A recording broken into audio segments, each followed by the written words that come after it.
Hoy vamos a tener una conversación de lujo que vengo esperando hace literalmente años.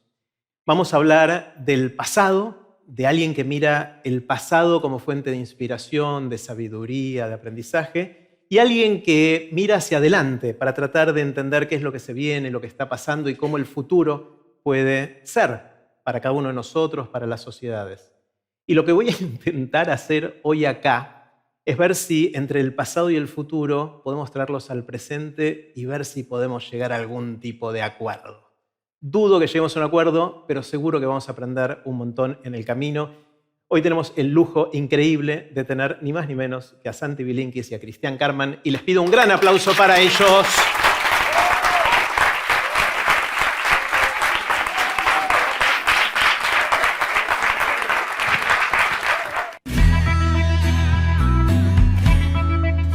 Esto es Aprender de Grandes, el podcast donde comparto lo que aprendo mientras intento aprender durante toda la vida y lo que converso con gente que admiro. Este es un episodio grabado con audiencia en vivo. Me encanta cuando me siento a conversar con amigos y sé que vamos a conversar de cosas que nunca conversamos antes a pesar de haber pasado un montón de tiempo juntos entre nosotros. Y quiero empezar por una pregunta amplia para los dos, y es: cuéntenos algo que haya pasado en la vida de ustedes después del último episodio que grabamos con cada uno de ustedes de Aprender de Grandes. ¿Quién quiere empezar? ¿Arranco? Dale. Me pasó hace unas semanas, 3 o 4 semanas. Estaba preparando una clase y releí el final del Fedón, el libro en el que Platón cuenta la muerte de Sócrates. Y entendí por primera vez algo que nunca había entendido, y eso que lo leí muchísimas veces. Es lo siguiente: las últimas palabras de Sócrates fueron siempre desconcertantes. Cuando vos lees el Fedón, sobre todo el final, vos ves que la muerte de Sócrates es absolutamente sublime, ¿no? Como si él la hubiera planificado en la cárcel. Y después, con pinceladas perfectas, fuera armando ese acto. El tipo tiene una paz absoluta, está él consolando a sus discípulos, que sí están desesperados porque el maestro está muriendo, pero él está muy tranquilo. Usa la idea de que el alma es inmortal y entonces no es tan terrible lo que le está pasando. Tiene mucha paciencia para demostrarle eso a sus discípulos, y cuando los discípulos parecen convencidos, entonces pide beber la cicuta, la bebe con absoluta tranquilidad, incluso se baña antes para que no tengan que lavar su cuerpo después, empieza a caminar como le dijo el médico, cuando le siente pesadas las piernas se acuesta y dice las que deberían haber sido sus últimas palabras, y dice algo así como: he oído que hay que morir en un silencio sagrado, estén tranquilos y muéstrense fuertes, ¿no? Se tapa la cara y debería terminar ahí, pero se destapa la cara y le dice: Critón, le debemos un gallo a Asclepio, no te olvides de pagarlo. Y después se muere. Y decís, ¿por qué? ¿Por qué? Y hay ríos de tinta de filósofos, historiadores, tratando de explicar por qué Sócrates dijo esas últimas palabras. Asclepio era el nombre del dios de la salud. Entonces, deberle un gallo a Asclepio era, bueno, tenemos que hacer una ofrenda al dios de la salud. Algunos dicen que es ironía porque justo en el momento que está muriendo le está haciendo un homenaje. Otros dicen que no, que en realidad lo que está diciendo es que la salud es la salud del alma y entonces cuando muere está logrando la verdadera salud.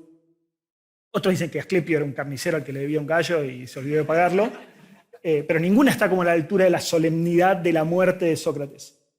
Y el otro día lo entendí. Porque el secreto no está en lo que dice, sino a quién. Se lo dice a Critón. Critón no es un discípulo más de Sócrates. Critón tiene más o menos la misma edad de Sócrates.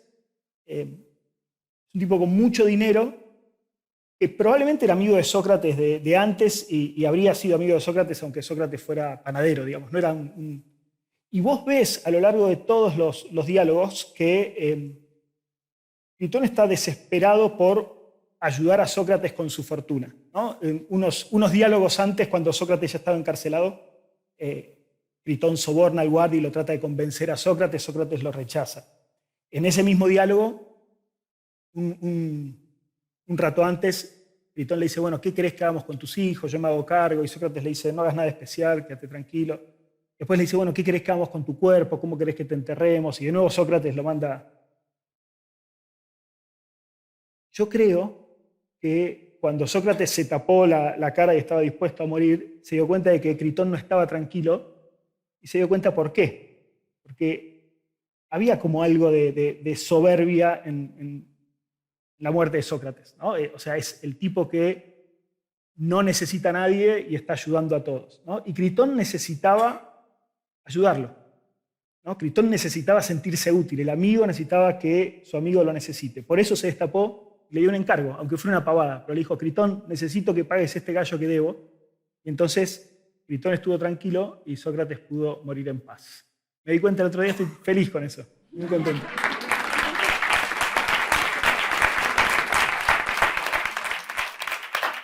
Me fascina, Ian, cómo mirás a cosas del pasado que por ahí son re chiquititas, como contaste en tus charlas TED y en un montón de historias que contás, y te gusta encontrarles esta vueltita, ¿no? Y me encanta, es fascinante.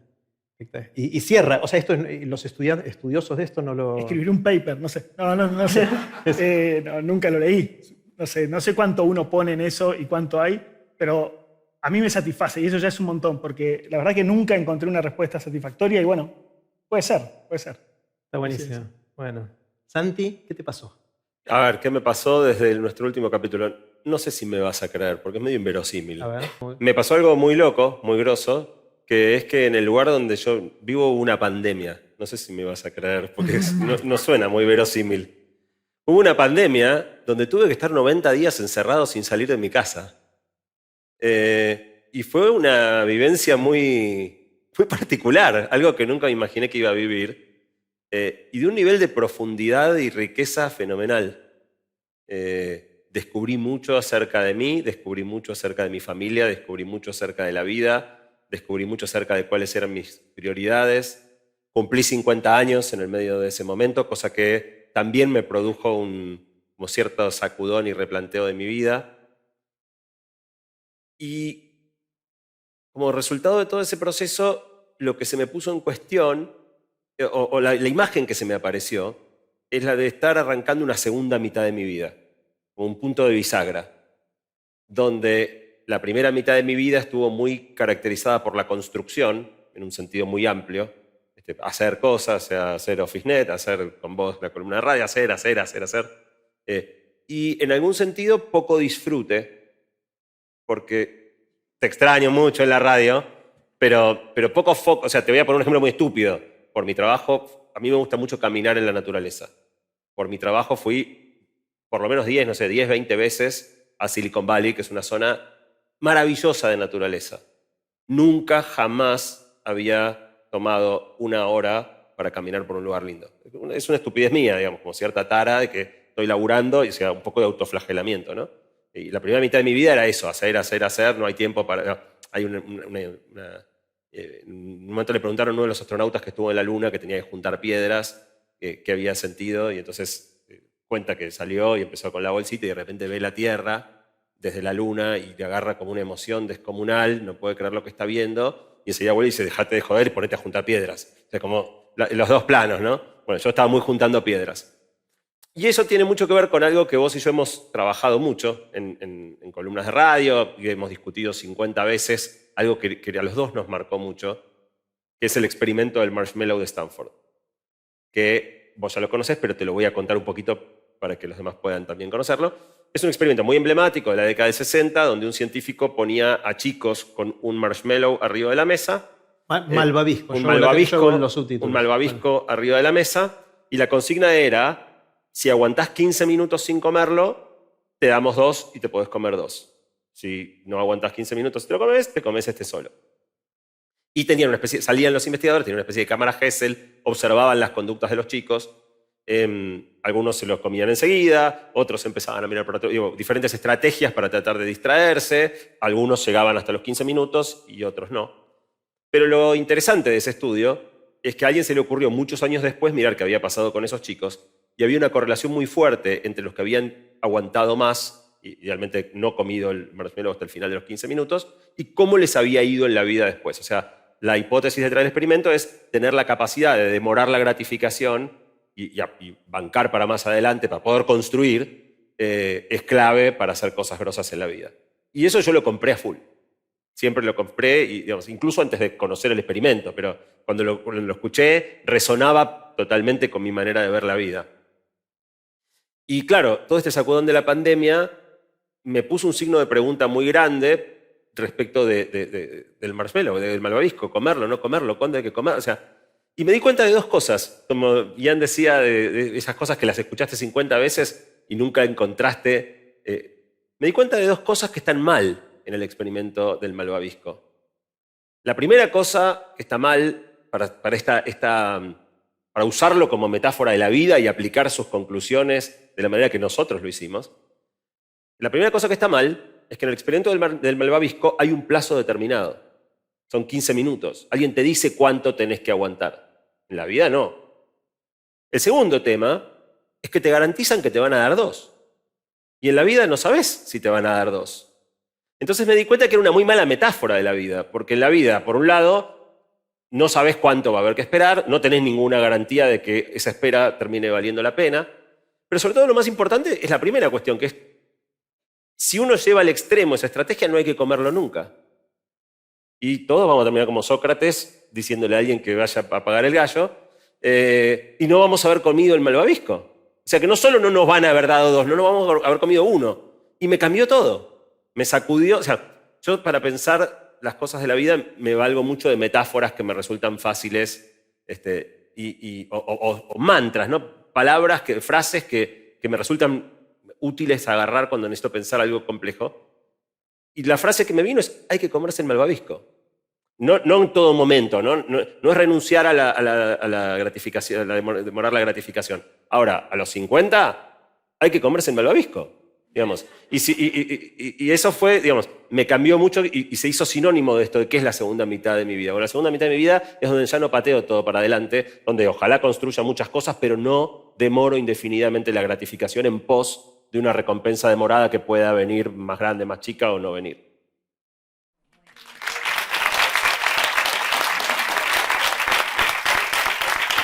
Yo sé que hay varios acá que tomaron nota y que mandaron ya a hacer la remera. A los 50 me como el malvavisco, queda, las regalías son para Santi después. Pero te digo de verdad, son esas frases que ahora en muchos momentos cuando tengo que tomar una decisión y yo tengo mucha inercia a seguir actuando como actué en mis primeros 50 años, ¿no? Entonces, este mantra de cuando estoy dudando, hay que comerse el malvavisco, me ayuda a decidir, ok, dale, ahora. Y el último viaje que fui a Silicon Valley, por primera vez en no sé cuánto tiempo, me fui a caminar por la montaña. Espectacular. Yo también pensé algo que me pasó después de esto, pero ahora después de las historias de ustedes tengo como... es algo más chiquito, pero para mí importante, y es que también asociado a la pandemia, me pasó que a ustedes dos, que los solía ver mucho, no los vi tanto. O sea, nos vimos un poquito, pero muy poquito, comparado con la frecuencia, la intensidad y la calidad del contacto que teníamos antes, y los extraño. Entonces, de alguna manera, esto de acá es la excusa para volver a conversar un poquito, y ojalá esto sea el comienzo de vernos un poquito más. Vamos al Tinder de Aprender de Grandes. Ustedes dos están acá elegidos como una de las parejas en las cuales hubo un match de que dos personas que pasaron por Aprender de Grandes querían aprender de esa otra persona. Hubo varios de esos y elegí entre tantas parejas posibles a ustedes dos porque me interesa lo que puede pasar en su conversación. Entonces, lo primero que quiero preguntarles a los dos es ¿qué querrían aprender del otro? ¿Por qué pusieron que sí? Vos, Ian, cuando lo viste a Santi en la lista y vos, Santi, cuando lo viste a Ian en la lista. ¿Qué querrían aprender de cada uno? Hace poco releí un texto de Descartes, el discurso del método, y arranca diciendo que un poco leer a los autores clásicos es como un viaje, ¿no? Es como viajar y conocer otros lugares y conversar con otras personas, pero advierte algo que yo nunca había notado que dice: ojo con leer solo a los clásicos, porque te vas a parecer a esas personas que de tanto viajar pierden su propio acento y hablan, ya no se reconocen. Entonces dije, tengo que también empezar a dialogar con los contemporáneos. Así que nada mejor que charlar acá con Santi. Basta de clásicos. Tengo un montón de preguntas, pero no sé cómo podemos... Tira una, elegí una y y vemos qué pasa. Podemos empezar con una pregunta muy grande. ¿Qué aprendiste en los últimos años? Yo dije, lo aprovecho, lo tengo acá, lo aprovecho. Una que tengo es, me preocupa la conservación de los textos. O sea, yo agarro un manuscrito medieval y todavía lo puedo leer. Agarro un archivo que escribí hace 15 años y ya no lo encuentro. ¿No? ¿Vos sabés si eso cómo se va a resolver eso? Tengo un montón de colegas que están preocupados, por ejemplo, de estas publicaciones que vos decís, bueno, ya no, las revistas, ¿no? De artículos, ya en general ni salen en papel, te dan el PDF. Dentro de 200 años, ¿van a poder leer ese paper? ¿Cómo? O sea, ¿pensás si hay algún tipo de plataforma que se vaya a conservar eso? Qué buena pregunta. Aprovecho. A ver, algunas cosas. No, la respuesta técnica es no tengo la menor idea, pero déjame abrirla un poco. En el comienzo de la digitalización, fuimos muy burros en cómo digitalizábamos, ¿no? O sea, a mí me pasó, mi tesis, yo me recibí en la universidad a fin del 93, y mi tesis la entregué en un disquete, y no me quedé con una copia o sea, el archivo digital está en un formato que ya no se puede abrir, o sea, ese texto es inaccesible. Y hace poco que quise leerlo, mi única opción fue ir a la biblioteca de la universidad, donde quedó una copia impresa, y empezar a fotografiar las páginas. O sea, el registro en papel fue el único registro que sobrevivió. Ahora creo que hemos dado una vuelta de tuerca muy importante. O sea, con esta cuestión, o sea, acordate también cuánta mala sangre se hacía uno si se te rompía la compu, ¿no? O sea, casi nunca tenías backup, el software de backup se lo ponías a correr, tardaba 800.000 horas, te olvidabas. Ahora que la mayoría me ha pasado, perdí la compu, pongo una compu nueva, conecto el Dropbox, conecto el Google Drive, o sea, ponés 2 o 3 cosas, en 10 minutos es la misma compu que tenías hacía un rato. O sea, hoy todo está resguardado de una manera que hace muy poco tiempo atrás no lo estaba. Con lo cual yo no tengo miedo de que el material se pierda en el sentido que se perdía antes, que ya no esté. El miedo que tengo, hay muchas estadísticas, no me las acuerdo de memoria, ¿no? Pero cómo crece el ritmo al que se genera nueva información en el planeta. El problema es que va a quedar sepultado. O sea, vamos a llegar a un volumen de información donde encontrar lo relevante se va volviendo imposible. Y ahí es donde, no sé cómo, Google empezó con esta cuestión de hay que indexar todo para que todo sea encontrable. Y ahí apareció el primer problema, en buena medida por el modelo de negocio de Google, pero no solo.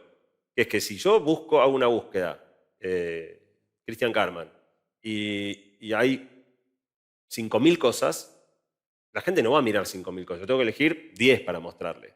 ¿Cómo elijo cuáles son esas cosas que le muestro? La única manera de resolver eso en una escala que permita a millones de personas haciendo millones de búsquedas de manera simultánea es con algoritmos, y ahí caemos en el quilombo del era actual. Un algoritmo, una máquina, tiene que tener un criterio para separar qué es lo más importante que uno debiera mostrar cuando alguien busca Christian Karman. Y eso básicamente lo que hace es que se puedan encontrar 10 cosas de Christian Karman y se invisibilicen todas las demás. Porque si ese es el modo por el cual la gente busca, en definitiva, lo único que existe es lo que el algoritmo encuentra. Entonces, la sensación que uno tiene de que Google es la puerta de acceso a todo, no. Google es la puerta, al contrario, es la puerta que cierra el acceso a 99,9% de las cosas y da mucho acceso a un 0,1 que está en la capita superficial. Y el segundo problema que se abre es que cuando vos te das cuenta que tu obra perdure o no perdure, ya no depende solamente del valor o la calidad de la obra, sino de cuánto le gusta al algoritmo, empezamos a retorcernos, empezamos a... y eso fue el SEO, ¿no? De las páginas web. Cuando hacías la página web, y no sé, cuando escribíamos en los blogs, uno era lo que quería escribir, pero otra es qué título le pongo para que el algoritmo las palabras del título tienen que aparecer X veces en el texto.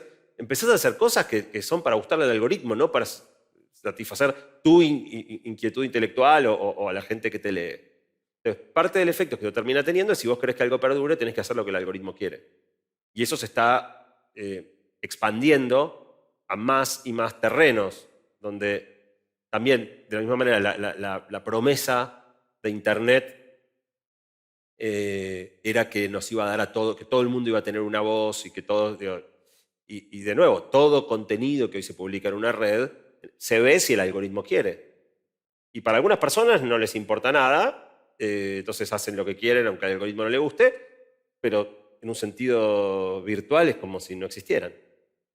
Si querés existir, tenés que empezar a pensar qué quiere el algoritmo y hacer lo que el algoritmo quiere. Y no está buena esa dinámica. Me hace acordar una conversación que tuvimos una vez con Fefe. Fue muy parecida la pregunta que charlábamos a esta, pero respecto de la música. Entonces, hablábamos de ok, Beethoven, Mozart, Bach, se escuchan 200, 300 años después. ¿Cuál de la música de hoy va a escucharse en 200 o 300 años? Y empezamos a decir Pink Floyd, qué sé yo. Cada uno decía, los Beatles. Y después de un rato me cayó la ficha y dije, ¿sabes qué? En realidad no. O sea, se va a escuchar lo que el algoritmo quiera. Y no sabemos qué variable va a estar maximizando el algoritmo utilizado por la plataforma de música que la gente utilice para escuchar música en 200 años. Pero de nuevo, seguro va a ser ese 0,1% arbitrariamente cortado por un criterio algorítmico. Vaya uno a saber qué va a hacer. Me deprimiste. Tremendo, tremendo. Bueno, yo tengo una observación bastante profunda y es que, aparte de que a los 50 hay que comerse el malvavisco, te delatan los 50 cuando decís que la música de hoy es Pink Floyd y los Beatles. O sea, eso. Yo todavía no la escuché. Sí. Para vos no existe esa Todavía música no, todavía. Estás con el canto todavía no gregoriano, llegué. empezando con el canto gregoriano. Todavía no llegué. Está bien la observación, tal vez erróneamente, ¿no? Pero uno tiene la sensación de que lo que hoy son clásicos tienen más durabilidad, ¿no? O sea, si vos pensás Despacito como canción, es la canción más escuchada de la historia de la humanidad y aún así yo dudo mucho que perdure. Pero por ahí estoy equivocadísimo y el pop y la música superficial o el trap, sea lo que digo, en 200 años estén todos escuchando a Elegante. No sé. Pero me encanta como hay algo acá, ¿no? La preocupación tuya, Ian, de la preservación, esencialmente. Cómo se actualiza de ver que los papiros no se deshagan o lo que fuera de la cosa antigua a la versión electrónica de eso, ¿no? Que tiene un segundo ribete que es quién es el que... O sea, antes se rompió, pero ahora hay alguien que decide que existe y que no existe. Eso es re jodido, o sea, depende en manos de quién quede re jodido. Sí, por otro lado, pensando en preservación histórica, el incendio de la Biblioteca de Alejandría quemó una cantidad de cosas que nunca más se... ¿no? Sí, le puede pasar algo así a la nube, eso estás diciendo. Claro, hay que ver, por ahí es más robusta que una biblioteca física que se le prende un fosforito y desaparece todo, ¿no? Pero también pasó en el pasado que un montón de cosas se perdieron. Bueno, si no hubiera sido por Platón, perdíamos todo Sócrates. Sí, la vida de Sócrates, sí. Pero por Platón perdimos un montón también, ¿no? Porque todos los presocráticos no se copiaron más porque se copiaba Platón, ¿no? Entonces, lo único que conocemos de los presocráticos es lo que Platón o Aristóteles cuenta, porque era muy caro copiar. Claro, esa es una ventaja hoy, ¿no? Claro, antes era más lo material el límite, ¿no? Tenías que matar 500 ovejas para copiar un libro. Decías, me copio el Fedón, no me voy a copiar algo que escribió Tales de Mileto. Entonces se pierde.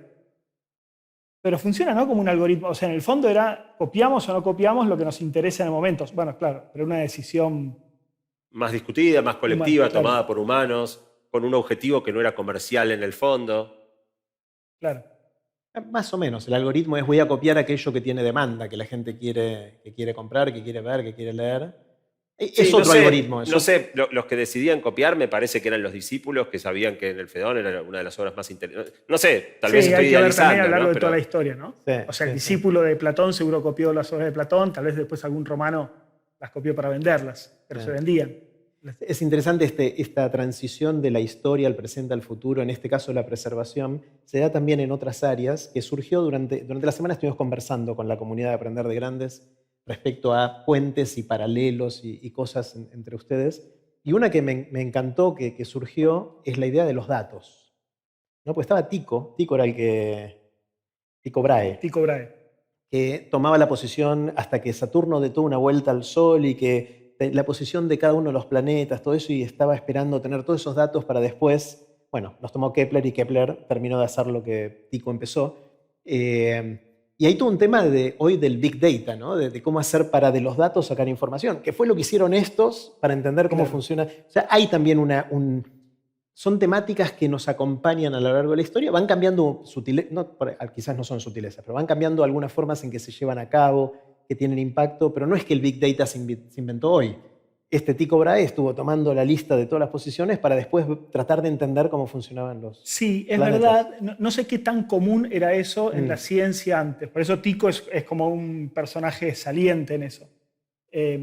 O sea, dedicar una vida entera a juntar datos y tener la paciencia de esperar a tener toda la vuelta de Saturno para poder proponer tu teoría, por lo menos publicarla, no era tan común, ¿no?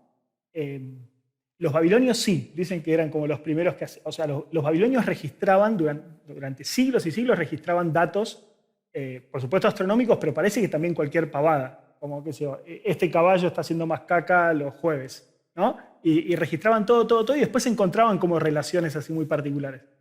Así que se ve que sí, que viene desde muy antiguo. Pero claro, me imagino que hoy es más rápido todo eso, ¿no? O sea, no tenías que dedicar una vida como Tycho y juntarlas él. Hoy tal vez lo que tenés que hacer es como recolectar, ¿no? Ahí era él observando, con su equipo, ¿no? Pero él observando todos los días.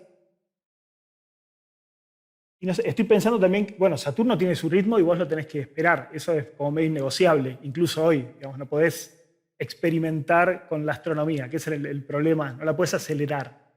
No sé cómo lo resuelven hoy. Hoy andan mandando telescopios para afuera, ¿no? Todo esto me hizo acordar, hace poco vos en tu newsletter hablaste de momentos donde se te produce como un wow. Un wow. Y el último mega wow que se me produjo a mí, yo lo conté en el último libro, fue leyendo un artículo sobre el uso de Big Data para entender la ciencia. Y básicamente lo que decía es que acumulando enormes volúmenes de datos, hoy para muchos problemas científicos es más efectivo poner un algoritmo de deep learning a analizar todos los datos y obtener los patrones que lo que puede hacer un ser humano, que lo hacen mucho más rápido y encontrando montones de cosas que los humanos no encontramos. Y la ciencia siempre fue la cruzada del ser humano por entender. Entender para poder predecir. O sea, básicamente si entendí, entonces puedo saber que si esto lo suelto se va a caer. Lo que estamos logrando con los algoritmos es una calidad de predicción muy superior a la que jamás pudimos lograr, o sea, realmente poder predecir lo que va a pasar de manera absurda, sin necesidad de entender. No necesitas entender. Vos le decís, mira, esta es la situación, el algoritmo del otro lado te saca la predicción y funciona impecable. Vos no sabés por qué, pero anda. Y lo que me terminó, hace ese momento me acuerdo, leyendo en la pantalla, solo, ¿viste? Mirando una pantalla de compu y sentir como cuando sentís la mandíbula se te cae. Que es decir, que probablemente lograr entender los problemas, lograr predicción, lograr manejar, controlar los problemas más difíciles requiera renunciar a entenderlos. Y es desolador. O sea, ¿para qué corno? O sea, vamos a tener un mundo que funcione mejor que nunca, que podamos manejar que todo sea como queremos, sin entender por qué corno las cosas funcionan. A mí eso me resulta un mundo, aunque todo funcione perfecto, me resulta el más imperfecto de los mundos. Sí, yo diría no es ciencia eso, ¿no? O sea, si terminamos en eso, estamos en estamos yendo muy rápido para ahí. Hay un caso muy lindo de Kepler, mi amigo, que estoy estudiando ahora con bastante detalle, que él ya había encontrado un algoritmo, un modelo para predecir perfectamente el movimiento de Marte, pero sabía que no era el verdadero porque cuando lo aplicaba a otra cosa no cerraba. Pero le andaba tan bien que lo usaba como el modelo real. Es decir, él decía, tengo que encontrar el modelo verdadero que me prediga exactamente igual que este que sé que es falso. Y se vuelve loco, hasta que termina con la ley de Arias y las elipses, pero se vuelve loco. Ya podía predecir y no frena ahí. Y de hecho en algún momento en la obra dice, vos te estarás preguntando por qué estoy dando tantas vueltas si lo que quiero es predecir ya está, pero yo quiero encontrar el modelo verdadero, ¿no? que resulta que predice todavía mejor, de hecho, ¿no? La ley de áreas, que este modelo que él estaba proponiendo. Pero no para hasta que no encuentra el verdadero. Me parece que ese es motor de la ciencia. ¿Podremos hacer algoritmos que predigan? Los Pero algoritmos, no llamemos eso ciencia. claro, por eso. Sobre Tremendo. todo que los algoritmos son caja negra, ¿no? O sea, Claro. vos podés entrenar un algoritmo y que funcione excelentemente bien, pero aunque vos levantes la tapa de la computadora y mires adentro, o sea, es como, yo soy de Boca. Que soy de Boca es algo que está en mi cabeza, o sea, está acá, no está en otro lado. Digo, hay algo de las conexiones de mis neuronas que hacen que sea de Boca. Ahora, si vos levantás la tapa de mis sesos y mirás mi cerebro, no vas a poder saber de qué equipo soy. Ah, no es verde y amarillo. No vas amarillo. verde. Ah, mezclé el azul y el amarillo Mezcló demasiado los rápido. colores, perfecto, mezclaste los colores. Se nota que soy re Verde y amarillo futbolero. es Aldo Civi, Jerry. Aldo Civi, bueno. Quizás Y una... Defensa y Justicia.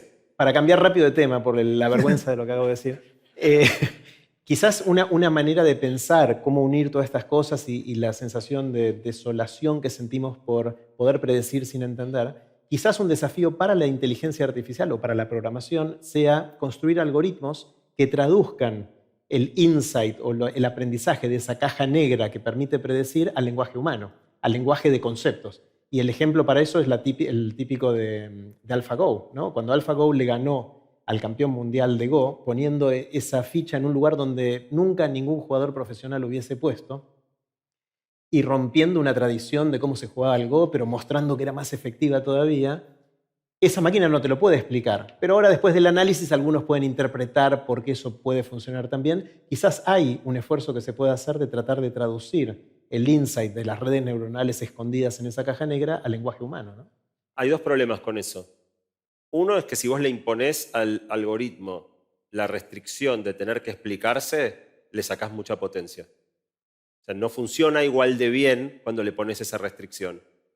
Pero aún cuando se la pongas, no es seguro que funcione. Porque lo que se está encontrando cuando empezás a jugar con millones de variables en millones de dimensiones es que los resultados son incomprensibles.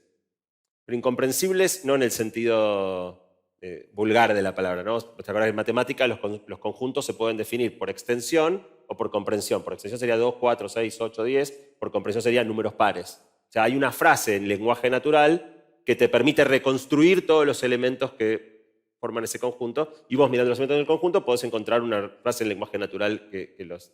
Bueno, lo que estamos encontrando es que hay problemas donde vos podés encontrar cuáles son todos los elementos, pero es tan complejo que no podés encontrar cuál es la frase que describe. Entonces tenés predicción, funciona, pero es incomprensible, es indescriptible en lenguaje humano el por qué. O sea, quizás estamos llegando al límite de lo que es comprensible para nosotros. Bueno, eso es lo más loco, que probablemente, no sé cómo decirlo, me sale decir, entendamos cosas que jamás habíamos entendido, y en realidad no la estamos entendiendo. Es otra cosa que entender. Ahora, poder manipular... Se parece mucho al fuego, ¿no? O sea, imagínate al principio, en la era de las cavernas, ¿no? En la prehistoria. El fuego lo descubrieron, en el momento aprendieron cómo prenderlo, cómo apagarlo, para qué sirve, cocina alimentos, no le toques que qué. O sea, sabían un montón acerca del fuego. No tenían la menor idea de qué era. Pero lo podían usar, lo podían manipular y en el fondo no necesitaban saber qué era para la mayoría de los usos. Pero uno quiere, por lo menos como somos nosotros queremos saber. Y después vamos a ver de qué tenemos en común, pero yo creo que lo que más tenemos en común, Ian y yo, es esa curiosidad y ese deseo de saber, de entender. Si me quitas eso, me sacás todo. ¿Qué querés aprender de Jan Voss? Yo te dejo pensar medio segundo, puedo Dale, meter dale. un bocadillo más, que es que me parece que hay que pensar mucho la relación entre explicar y predecir, ¿no? Porque recién planteabas un poco como que necesitamos explicar para poder hacer buenas predicciones, podemos predecir sin explicar y por lo tanto desaparece la explicación, pero muchas veces se ve al revés también. Yo simplemente predigo para testear una explicación y lo que estoy buscando es la explicación y nada más que la explicación, ¿no? Y en general uno puede pensar que se dividen las aguas, pero que la ciencia busca explicar y la predicción es solamente una forma de testear. Insisto, en toda la historia de la astronomía ya predecían perfecto la posición de Marte, no es que necesitaban predecir mejor, pero sabían que era la forma de encontrar la explicación verdadera, que eso sería explicar, ¿no? Encontrar las causas. Aristóteles decía eso, ¿no? O sea, explicar es encontrar las causas. Lo otro es solamente predecir. Pero bueno, nada, después podemos... Es que en el fondo lo que está en choque acá es una cosa mucho más metafísica o mucho más práctica. ¿no? Y si quieres, la cultura, la sociedad de hoy va muy a lo práctico, resolvamos el problema. Necesito saber a qué empleado, yo te doy un currículum, te meto un currículum y necesito saber si ese empleado lo contrato o no. No me interesa elucubrar la contratabilidad, no, meto el currículum y decime qué hago. Entonces, creo que lo práctico le está ganando a este plano de entendimiento mucho más profundo, producto de lo que es valioso en nuestra sociedad hoy, visto como valioso en nuestra sociedad hoy. Me parece que en las personalidades del pasado eso era muy distinto, y en muchos de los científicos es distinto, ¿no? Que yo creo que se van a rehusar, aunque el problema se resuelva y se resuelva más rápido y más fácil, pero sin entender. Sí, por eso hay que pensar también mucho las universidades como esas instituciones que resguardan el conocimiento inútil, ¿no? En ese sentido. Digamos, no solo pensar universidades que produzcan y que puedan hacer convenios con empresas, sino una universidad humanista que quiera estudiar solo por conocer. Parece que es como la institución que queda para proteger eso, ¿no? Que nace así, porque la universidad medieval nace con eso. Parece que hay que cuidarlas, ahora más que nunca. ¿Qué querés aprender, Santi, de Ian? A ver, yo lo encaré un poco distinto, que es que admiro de Ian. Y que me encantaría tener, pero no sé si es dable. Mejor porque no tengo que contestar nada. No, por ahí podés dar algunos consejos, pero la primera cosa que admiro de Ian es la vastedad de su conocimiento, ¿no? La cantidad de autores que maneja y cómo puede tomar referencias de lugares sumamente dispersos, de manera, digamos, súper pertinente, esa vastedad. Yo leo mucho menos de lo que me gustaría. No logro revertir eso, no encuentro los tiempos. Entonces yo lo escucho a Ian diciendo no solo que leyó a Descartes, sino que releyó a Descartes. O sea, yo releer algo no me lo puedo imaginar. Nunca había tenido tiempo de leer por segunda vez algo. Y tanto en el Fedro como en este texto de Descartes, el discurso del método, ¿no? Habló de una relectura. Yo no lo puedo entender, pero me encanta que pueda tener eso. La segunda cosa que tiene, en oposición a mí, es profundidad. Mucha profundidad. Él puede ir un tema y podríamos elegir un tema así chiquitito, como vos decías, y meternos, y siempre seguirían apareciendo nuevas cosas. Y yo, por mi manera de elaborar, tiendo a sobrevolar la superficie de muchos temas, metiéndome muy poquito. Entonces, es gracioso porque si yo construyo un discurso sobre un tema que suena sólido, la gente enseguida me atribuye carácter de experto. Y, por ejemplo, como mis columnas en la radio suelo ir por temas muy variados, cuando una columna pega mucho, por ahí me empiezan a llamar de otros medios para hablar como experto de, pero al mes siguiente soy experto de otra cosa y el mes siguiente soy experto, y la posta es que no soy experto de ninguna, ¿no? Eso es obvio que... Esa es la respuesta de este lado también, ¿no? O sea, da esa sensación de que conozco un montón, pero también uno va picoteando en distintos autores. No sé si hay tanto conocimiento y tanta profundidad. La percepción de afuera, siempre que hablé con vos, es la sensación de que siempre habría más capas para seguir profundizando. La tercera cosa que admiro de Ian es su memoria. Porque yo, si bien no leo tanto como quisiera, leo, me olvido todo. O sea, me cuesta una enormidad. Y esto es interesante, ¿no? Porque pensando en la disyuntiva de Sócrates y la escritura, ¿no? Esta idea de que Sócrates tenía de que si escribía los textos iba a olvidar todo. Y en realidad, para mí es exactamente al revés. Gracias a Dios escribí un montón de cosas porque si no, no me acordaría nada de lo que yo mismo pensé.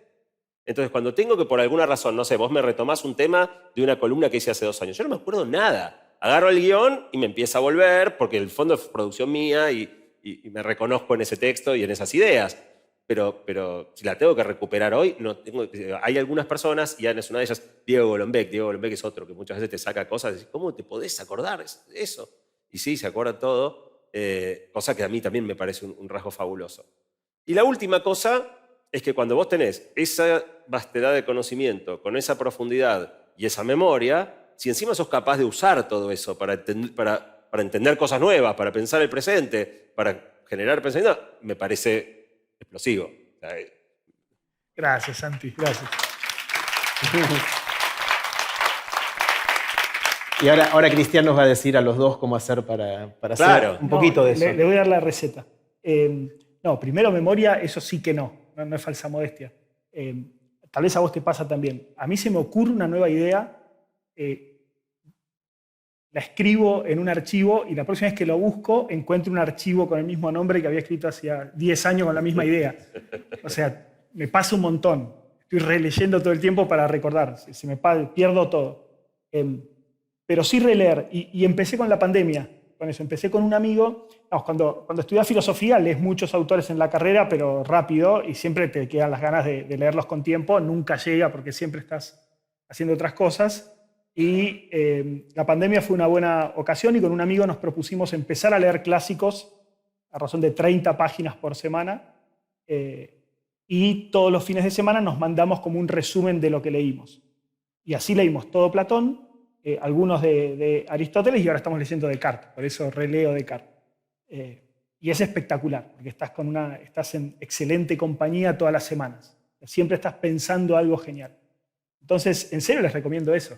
O sea, agarra autores clásicos y proponete 1 hora por semana y los vas leyendo. Es un recreo mental. O sea, en esto de empezar a morfar el malvavisco es parte de lo que tenés que comer también, ¿no? Los autores clásicos. Es el momento, Bilinkis. Sí, no, tengo un problema serio. Tenemos un problema serio. Yo soy uno, pero no estoy solo. Gran parte del efecto de las redes es la de una impaciencia muy grande. No sé si les pasa cuando en WhatsApp pones los audios en 1,5 o en 2. O sea, siempre en 1,5 y si se banca a 2, en 1 nunca. Pero si pones en 1,5 se entiende todo muy bien y funciona bien. En 2 depende como de la cadencia de la persona a veces. Cuando lo pones en 1 es insoportable. O sea, no soporto la voz de la gente. Parecen borrachos ahora. Sí, parece como que están dopados. Y es la manera normal de hablar. Entonces, cuando estás un rato largo escuchando mensajes en WhatsApp, no podés escuchar más a la gente cómo habla. Y un libro no lo podés acelerar. Y de verdad es como que o sea, lo digo, no lo digo anti-orgullo, ¿no? No sé qué es lo contrario de la vergüenza. Pero me impaciento muy rápido. Por eso leo más que nada ensayos, o sea, leo artículo periodístico. O sea, en general yo no leo libro, leo reseña del libro. Alguien ya hizo el laburo de encontrar las 10 cositas que tengo que saber de ese libro. Y en el fondo, cuando después yo escribo, no escribo, o sea, yo tendría que escribir las 10 cositas entonces, pero no, cuando escribo hago un libro de 300 páginas porque creo que hay tanta riqueza alrededor de las ideas centrales, pero cuando estoy sentado del otro lado quiero decirme las 10 cosas que hay que saber y sacarle todo el decorado.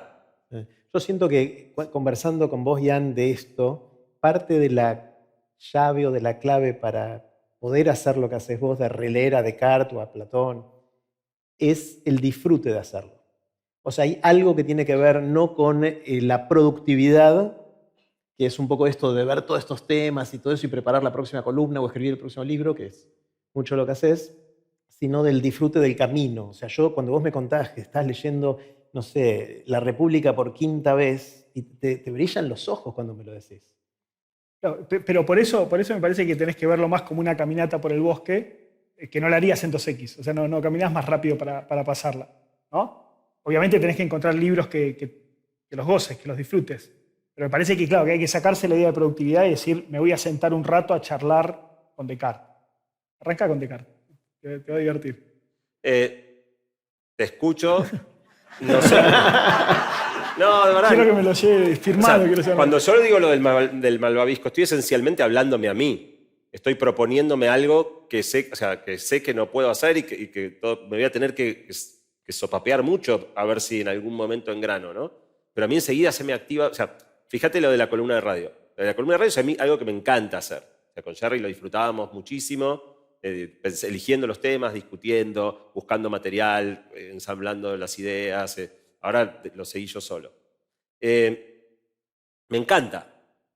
Este año dije, voy a hacer una prueba. O sea, siempre me daba la duda, o sea, por el formato de la radio tiene una particularidad, que es muy dialogado. Yo soy un invitado en un programa de otras personas, donde, por supuesto, la idea en una radio es que se dialogue, se discuta. Y eso, digamos, yo naturalmente tiendo a sentirme más cómodo monologando, pero no es el espacio para monologar.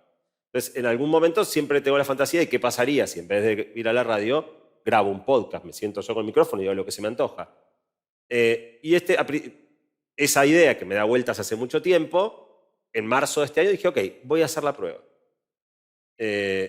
Y en marzo, que tendría que haber hecho columna de radio, no la hice, pero el podcast que tendría que haber grabado tampoco lo hice. Y en abril, que tendría que haber hecho columna de radio, no la hice, y el podcast que tendría que haber grabado tampoco lo hice. Y en mayo hice la columna de radio. Porque sin la obligación de que el 16 de mayo tenía que estar frente a una audiencia gigante, que yo no podía disciplinarme a mí mismo suficiente, a pesar de que me gusta. Claro, vos te encontraste a tu amigo para saber Claro, que te una vez por ayuda. semana tenías que mandar ese email de lo que leíste. O sea, esa es tu columna de radio, ¿no? Ese es de alguna Eso te manera. obliga. Yo todos los sábados, sábado domingo, tenemos que mandarnos y si no, pedir perdón. Pero en realidad venimos cumpliendo, también es muy parecido. Bueno, con Sergio en una época teníamos Claro. un grupo de lectura, que todos los meses elegíamos un libro y todos lo leíamos y después nos juntábamos una noche a discutirlo, y si no lo discutías, alguno pedía perdón, hasta que en un momento había más perdones que leídas. Y eso- Terminamos comiendo empanada. Estaba Terminamos bueno comiendo también. empanadas, nadie había leído un carajo, y era una muy linda charla entre amigos. Una de las cosas que me gusta hacer en esto de encontrar una pareja que quiera aprender de la otra persona, cada uno, es buscar puentes, ¿no? Con esta idea de que muchas veces los que son muy distintos, cuando construimos puentes, pueden pasar cosas potencialmente interesantes. Y me encantaría, les hice esta pregunta previamente, con lo cual los dejé pensando, ¿qué puentes sienten que hay entre ustedes dos? ¿O podría haber?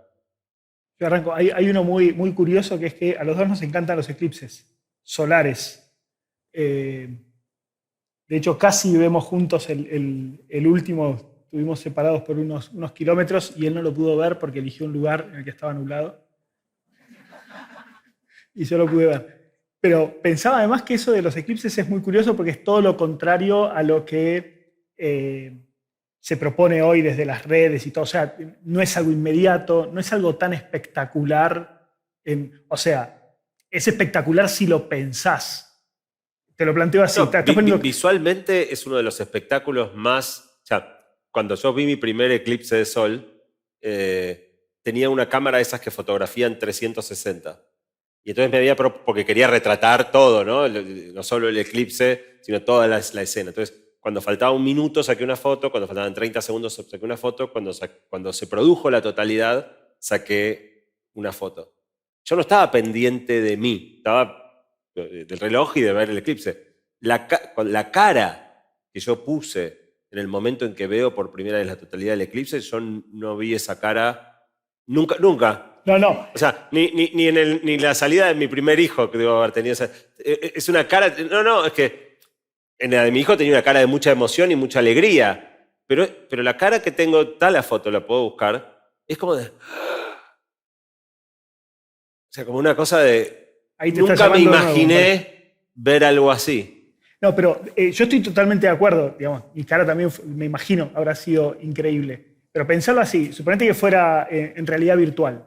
¿La gente vería un eclipse? O sea, me parece que tiene mucho más de lo que está pasando que de lo que estás viendo. ¿Entendés? De que O sea, se estén alineando de que sea los astros. real, claro, y que desaparezca la luz y todo eso. Pero si fuera una realidad virtual, ¿lo verías? Me parece que no. Hay cosas más interesantes en realidades virtuales. Como efecto visual, ¿no? Pongamos que tiene muchas facetas, ¿no? Pero una de las que nos fascina a nerds como nosotros es que sea tan previsible. Que hace 2000 años, eso lo podés contar mejor vos, pero se pudiera fabricar una máquina con la tecnología de hace 2000 años capaz de predecir el minuto y lugar exacto donde eso iba a suceder, y 2000 años después, exactamente en ese momento, es de locos, es de locos. Sí, hay muchas dimensiones de lo mágico. Estoy pensando que si vos hubieras nacido hace 2000 años, estudiaríamos lo mismo, vos y yo. Vos estudiarías el mecanismo y yo también.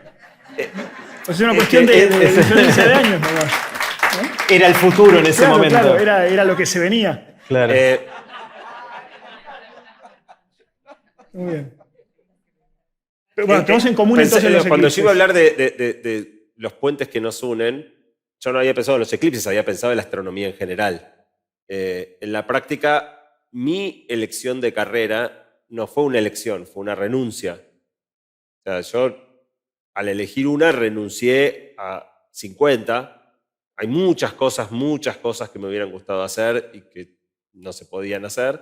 Y una de esas, sin duda, era la astronomía. A mí la astronomía y, si querés darle una vuelta de tuerca vinculada, la exploración del espacio, son dos cosas que si hubiera tenido... Creo que me faltó coraje en un punto. ¿Te arrepentís de esa elección o no? ¿Qué sé yo? No reniego de la vida que... O sea, a la vez, la vida que tuve, estoy tan contento que si vos me das la posibilidad, como en Volver al Futuro, de tocar cualquier dato del pasado, no te toco nada, ¿no? O sea, por la más mínima chance de que muchas de las cosas que fueron no sean. Pero, digo, en mi cabeza, yo me imaginaba 2 mitades de la vida, esto un poco de lo que me pasó en la pandemia, una mitad más de hacer y una más donde yo volvía a retomar todas mis pasiones. Y lo que me encontré es que no es tan fácil dar un volantazo a los 50, ¿no? O sea, ya me di cuenta a los 40, cuando dejé OfficeNet y me puse a tratar de meterme en el mundo. O sea, yo quería ser científico, quería ser inventor, quería ser astrónomo. Y cuando me puse a tratar de jugar ahí, dije, ya no puedo ser científico, ya no puedo ser astrónomo. Bueno, aunque sea, puedo investigar sobre ciencia y contarlo y divulgar. Pero es una de las grandes cosas que me quedó picando. Yo no solo hubiera estudiado lo mismo que vos en aquel momento, hubiera estudiado lo mismo que vos ahora. Claro. O sea, voy a permitirme hablarle un poquito a la gente un segundo y romper la regla, pero el curso de astronomía antigua de Cristian es una de las cosas más alucinantes que yo hice en mi vida. Pocas cosas me amargaron tanto cuando se terminó. Es cortito, ojalá fuera, o sea, cuando llegó la última decían, por favor, seguí. Dice, no, pero es que yo aprendí hasta acá. O sea, y bueno, está bien, pero nos falta Galileo y nos falta mucho. Y dice, no, está bien, pero yo, digo, él es un extraordinario especialista en Ptolomeo. Ptolomeo que hoy mirado para atrás, o sea, es quizá algo de lo que lo hace más fascinante al curso, porque Ptolomeo estaba equivocado. Hoy sabemos que Ptolomeo estaba equivocado, creía que la Tierra estaba en el centro del universo, pero con ese supuesto erróneo y con 2 limitaciones muy estrictas que tenían que ver con su adherencia a los principios de perfección de Sócrates y de Platón, perdón, de Platón y Aristóteles, ¿no? De Platón y Aristóteles, todas las órbitas tenían que ser circulares y tenía que poder explicarse. El tipo era un empirista, como digamos, tenía que poder explicar todas las observaciones celestiales en un mundo donde los dioses nunca harían nada que no fuera esférico, pero no era esférico, y donde todo tenía que ser consistente con una Tierra en el centro, y lo logró. Y armó una cosmología que rigió el mundo porque fueron 1400 años. Un poquito más, sí, por ahí. 1500 años, las mediciones del tipo, las predicciones eran muy precisas de un modelo que armó, totalmente equivocado e increíblemente bien hecho. Y lo que es hermoso de escucharlo a Cristian es que él es tolemaico. O sea, él no te está. O sea, estoy seguro, cuando yo digo Ptolomeo está equivocado, a él le hierve la sangre y se nota en el curso. Estuve a punto de decir, o nosotros estamos equivocados. Bueno, totalmente, estoy seguro. Para no cortarte. Me imaginé.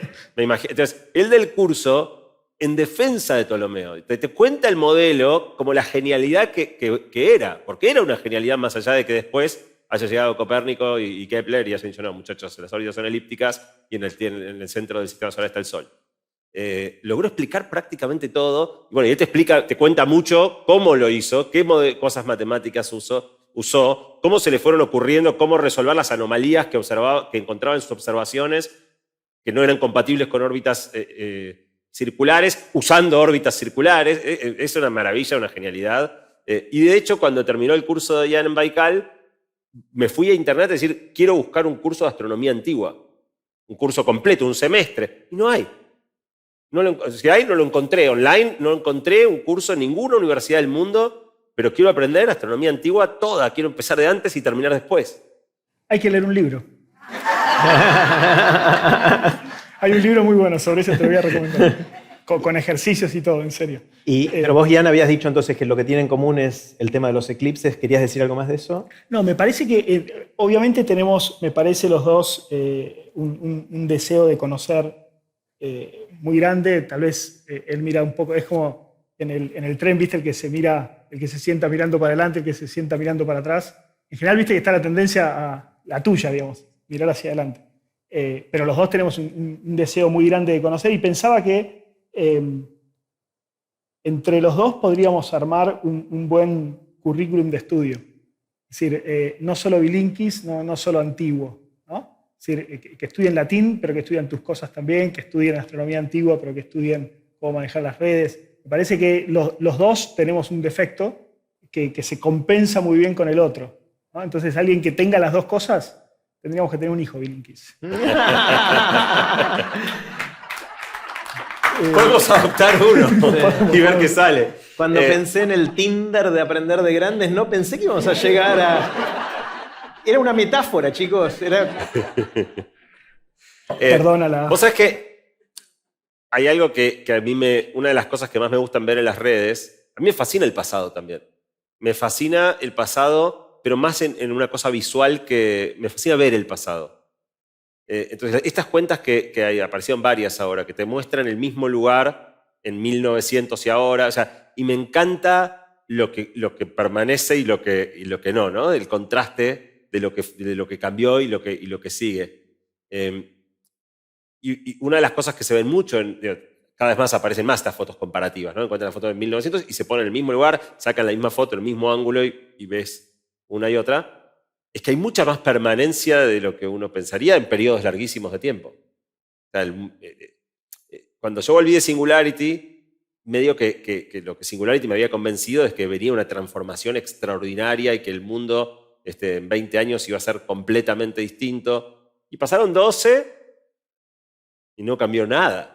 Digo, sí, hay algoritmos, todos tenemos un celu y estamos con TikTok todo el día mirando videitos. Cambiaron pavadas, pero de lo realmente importante no cambió nada. Con lo cual mi visión cambió mucho también. O sea, yo miro las charlas que yo daba respecto del futuro hace 10 años justo, y hoy no diría nada de lo que dije en ese momento. O sea, sí, vienen cambios muy importantes, los tiempos son totalmente otros de los que yo me imaginaba. Es más lento de lo que esperaba. Mucho más lento.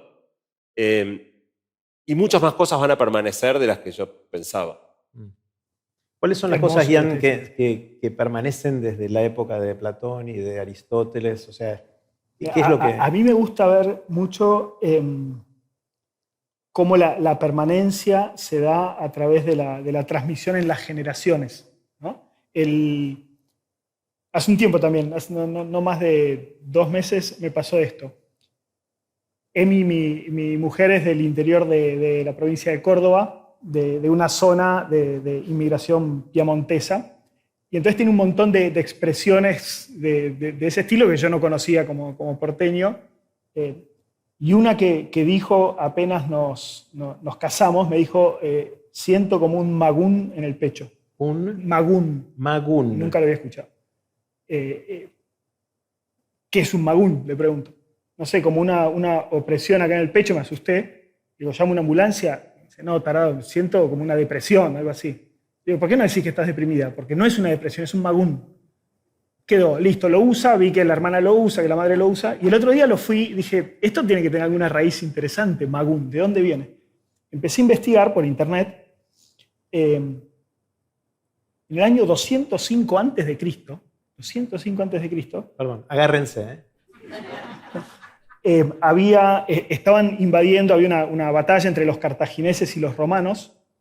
El que comandaba el ejército de los cartagineses era Aníbal el Terrible. Estaba tratando de entrar a Roma y por más que lo asediaba hacía casi 15 años, no lograba vencer las murallas romanas. Entonces sale en su ayuda su hermano, hermano de Aníbal el Terrible, que entra por Génova.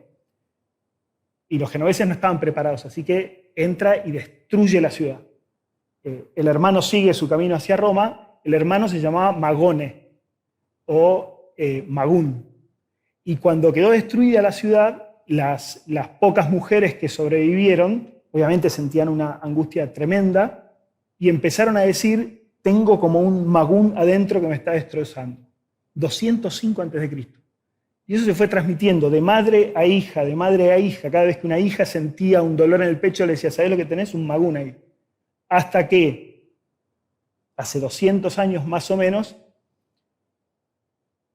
2 personas partieron del puerto de Génova, José Rufino y Dominga Marengo, tuvieron un hijo en el barco, y como 15 hijos después, cuando desembarcaron y se asentaron en Santa Fe. Una de esas se llamaba Dominga y es la tatarabuela de mi mujer. De generación en generación fueron transmitiendo eso y se conserva. Todavía se conserva. Es increíble esto lo que vos decís, ¿no? Como las cosas se siguen conservando. Así que las palabras son como registros fósiles de esta conservación. Nada, eso. Está buenísimo. Una pavada, pero que me hiciste acordar, estas locuras que tienen los algoritmos. No sé por qué en un momento YouTube me propuso una serie de videos que eran reproducciones de las batallas griegas, y es fascinante las estrategias y cómo cada batalla, cada video es una batalla y cómo se planificó y cómo se ejecutó la estrategia de los dos bandos y cómo terminó ganando quién y por qué. Es fascinante, es fascinante, ¿no? A mí el pasado me encanta, o sea, hay cosas del pasado que son fascinantes. Bienvenido, Bilinkis. Hay lugar para vos, nos hacen falta unos Bilinkis. Vamos a hurgar en el pasado de nuestras vidas un poquito. Les pedí, como ya es tradición en este espacio, que traigan un objeto que haya sido importante en sus vidas. Y ustedes trajeron objetos que están acá. Cuéntenos qué son y por qué son cosas importantes. ¿Quieres empezar, Ian? Bueno, no fue fácil. Cuando me dijiste pensar en un objeto, dije, ¿qué libro traigo? Y no estaba decidida, así que le pregunté a Emi, mi mujer, a El Magum. Mira, Jerry me dijo que tenía que llevar algún objeto que me represente. Y me dijo, un libro no porque es aburrido. O sea, se dio cuenta de que iba a llevar un libro. Y me dijo, tenés que llevar algo del Diego. Esa es otra cosa que compartimos. Eso es otra cosa muy profunda. Una cosa muy profunda que compartimos. Vi el Diego Maradona. A vos te confundieron con el Diego. A mí me confundieron con Bilinkis una vez, no sé si les conté. Cuando di mi charla TED, la primera, ustedes estaban en el equipo y te piden que salgas, era ahí en Tecnópolis, ¿no? Que salgas en el corte para que la gente te haga sentir una estrella. A mí me da mucha vergüenza, así que no salí. Y salí como en el siguiente, donde ya habían pasado otras charlas, y la verdad que empecé a caminar ahí con mi hermano, nadie me reconocía, y dije, qué poco dura la fama. Y me frena uno y me dice, no, yo te admiro un montón, la verdad que es espectacular todo lo que haces, te sigo siempre en la radio. Y ahí se había dado cuenta de mi cara de que, dijo, vos no sos Bilinkis, ¿no? Así que la primera vez que me pararon por famoso fue confundido. A vos te confundieron con Maradona, una anécdota conocidísima. Así que Emi me dijo que traiga algo sobre el Diego, así que traje esta remera que es del partido homenaje que se hizo cuando se despidió, digamos, del fútbol profesional. La verdad que obviamente hay cierta contradicción entre una persona recontra racional que quiere a los griegos y la armonía del mundo y lo que Maradona representa. Y siempre me tengo que bancar ese reproche. Es como si estuviera saliendo del closet, ¿no? Contando esto. Pero, o sea, mi imagen es la siguiente. Viste que en todas las casas tenés un lavadero, un rinconcito donde tenés mugre y necesitas tirar todo ahí para que el resto de la casa esté ordenada y esté limpia. Bueno, digamos, mi pasión por el Diego es como ese rincón irracional que tengo que me permite, digamos, sanamente mantener la racionalidad en todo el resto. Así que no reniego de la admiración. Por supuesto, tengo una lucha muy generacional con mis hijos, que son admiradores de Messi. Y que igual juega bien también. Está empezando a jugar bien. Y que utilizan a Maradona para hacerme enojar, lo insultan, ¿no? Cuando me quieren hacer enojar, hablan mal de Maradona. Pero hace un mundial, pasó algo tremendo, que fue Juan Ignacio, que hoy tiene 12, habrá tenido entonces 8 años, vino del colegio y me dijo, ¿vos sabías que Maradona, antes del partido contra los ingleses, juntó a todos los ingleses, a los jugadores, y les dijo, ustedes nos robaron las Malvinas, yo les voy a robar un gol con la mano? Yo le dije, no pasó eso, pero enseguida entendí que estaba como en el momento exacto en el que un hecho se empieza a convertir en mito, porque lo que estaba pasando ahí es que efectivamente eso no pasó,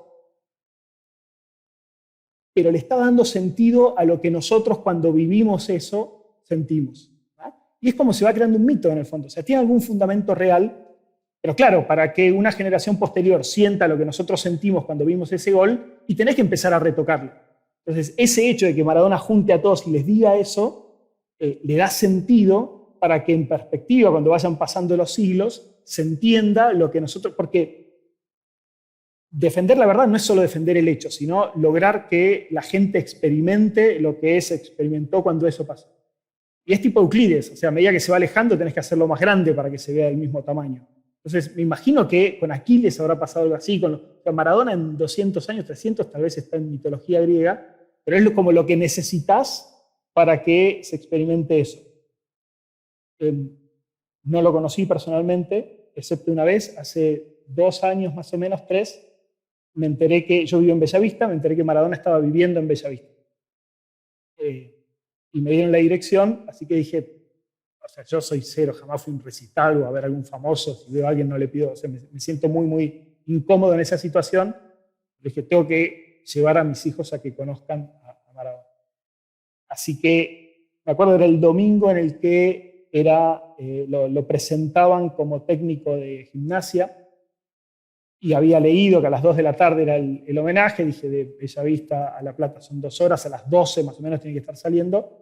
Así que fuimos a misa a las 8 de la mañana con toda la familia, compramos unas facturas y nos fuimos a parar en la esquina. Cuando estábamos llegando con el auto, vemos una persona físicamente parecida a Maradona en la esquina, con una remera de Argentina, y los chicos me dicen, mira, ahí está Maradona esperándonos. Digo, no va a ser así. No es que... Y efectivamente era un fanático, Martín se llamaba. El tipo nos contó que había estado haciendo guardias en distintos lugares porque le iban pasando el dato, porque lo quería ver, de esos fanáticos que estaba con la camiseta ahí, esperando, había pasado toda la noche esperándolo a Maradona, y era como un guía turístico espectacular porque conocía todo. Entonces nos pusimos a charlar con él y nos decía, mira, ya se debe haber levantado Maradona porque acá está viniendo la maquilladora. Mira, este que está viniendo acá es el abogado, así que nos iba como diciendo, este es el papá de la novia, se iba contando todo. Y esperamos, había movimientos, pero se empezó a hacer medio largo, los chicos estaban medio molestos, y yo le dije a mi bueno, ya está, la verdad que esto es una estupidez, vayamos a casa. Y ella me dijo, ¿vinimos acá? Ahora lo quiero ver. Y después me di cuenta que fue apuntalar lo que yo quería hacer por ella, que le importa ver qué sé yo, como si yo quisiera ver a Justin Bieber, qué sé yo. Para nada. Pero ella quería que yo lo vea. Así que esperamos, y en un momento salió. Había muy poca familia, estaba este hombre Martín, nosotros y 2 o 3 familias más que empezamos a gritarle, cuídate Diego, cuídate, y nos saludó. Y este Martín se mandó al auto en el que estaba subiendo Diego, lo saca a la custodia, pero logra meter la camiseta en el auto, ¿no? La que él quería que evidentemente le firmara. Y se ve que baja en la ventanilla y le piden el marcador, el pibe estaba preparadísimo. Y nosotros no lo vemos a Maradona, pero le devuelve la remera firmada. La emoción que tenía ese pibe era increíble, increíble. Estaba llorando desconsolado. Se empieza a ir el auto de Maradona, frena y se ve que Maradona lo llama, ¿no? Sale la mano de Maradona, el tipo va y le da la mano a Maradona. Y se va al auto. Entonces queda como destruido, ¿no? Con la remera firmada, sin saber qué hacer, llorando, frente a todos nosotros y todos aplaudiéndolo. Fue una escena hermosa, ¿no? Así que bueno, traje esto por Diego. Pero, ¿le quitaste la remera a Martín? No, ojalá fuera. Lamento mucho no tener el coraje de hacer esas cosas. No, pues tiene una firma. Sí, pero venía firmada en el... Como es la del homenaje, está la firma impresa. La firma del Diego. Sí. ¿Vos, Santi, qué trajiste? No, bueno, en principio, la pasión por Maradona es también mi pedacito de irracionalidad. Justo compartimos también muy fuerte esa pasión. Para mí Maradona es un ser mitológico. Está lleno de aspectos mitológicos su vida. Cuando mis hijos lo comparan con Messi a veces, incluso desfavorablemente por otros aspectos de Maradona, para mí mostrar el tobillo de Maradona en Italia 90 te habla de una persona sobrenatural. O sea, ¿qué ser humano con 2 dedos de frente jugaría un partido de fútbol y llevaría a su equipo a la final de un mundial haciendo las cosas increíbles que hizo en ese mundial con un pie en esas condiciones? O sea, hoy ningún jugador de fútbol pisa una cancha, ningún jugador entra a una cancha en esas condiciones. No te digo entrar, o sea, ni entran. Y Maradona llevó al equipo a la final así, en un pie. No sé si han visto la foto. Si no han visto la foto, búsquenla. Es una cosa increíble. Entonces, para mí es una persona muy, muy, muy especial. El gustito que yo me di, un poco distinto al tuyo, fue cuando a principio del año pasado, como técnico de gimnasia, a Maradona le toca ir a la cancha de Boca. Nosotros somos de Boca. Y fuimos a la cancha de Boca le iban a hacer un homenaje. Y más allá de que lo vimos de muy lejos y no es que lo tuvimos, nunca lo conocí yo tampoco, ver toda la cancha entera cantándole, fue un momento muy, muy emotivo, muy emocionante para mí ni hablar, pero que a ellos les transmitió un poco, o sea, ver tanta gente amando tanto a un tipo que encima ya estaba tan mal, a lo poco que quedaba de Diego, creo que fue un momento muy lindo para compartir con mis hijos. ¿Qué traje yo? ¿Alguien sabe qué es esto? ¿Están listos? ¿Puedo? Esto también fue una idea de mi esposa. La misma conversación que Ian. Jerry me pidió que lleve un objeto, ¿qué puedo llevar? Esto reúne casi todo lo que nos une con Ian. Porque básicamente habla del futuro. Tiene un aspecto como muy... Acá hay una pantalla, muchos botones, lucecitas. Ahora no le pude poner las pilas, pero es muy futurista. Es muy antiguo, o sea, no tiene época esto. Uno podría decir que es de hace 80 años o que es de dentro de 80 años. Y es un identificador de estrellas. A mí me gustaba mucho la astronomía desde siempre, pero no estudié astronomía. Entonces necesitaba algo que me ayude a encontrar las estrellas antes. Ahora con un celular, Google Sky Map, haces así con el celu y te dice todo el cielo, pero antes eso no existía.